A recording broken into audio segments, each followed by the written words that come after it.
এবং এইখানে এর চেয়ে বেশি কথা বলার সুযোগ আমার নেই। ধন্যবাদ সবাইকে। আগামীর বাংলাদেশ যাতে গুম সংগতি না থাকে সেই জন্য আমাদের যা যা করণীয় সেই কাজ করতে হবে। এবং আরেকটা জিনিস আমাদের খেয়াল রাখতে হবে, ফ্যাসিজমের পরাজিত করেছি বলছি, কিন্তু মাথার ভিতর যে আমাদের ফ্যাসিজম রয়েছে এটাকেও ঝেড়ে ফেলতে হবে। এখন যে ঘটনাগুলো ঘটছে, যা ঘটছে, অস্বীকার করার উপায় নাই। মত তৈরি করে বা অন্যান্য বিভিন্ন কায়দায় এগুলো বন্ধ করতে হবে। এগুলি কিন্তু ফ্যাসিজম আসার সুযোগ তৈরি করে দেয়। ধন্যবাদ সবাই। ধন্যবাদ। আমরা সমাপনী বক্তব্য দিয়ে আমাদের শেষ করব।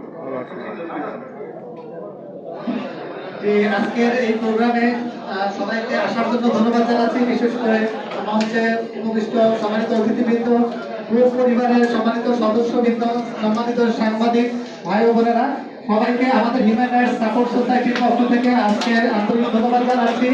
সবার জন্য হালকা একটা নাস্তা আছে, আমি আমাদের সহকর্মীদেরকে বলবো যে একটু নাস্তাটা সবাই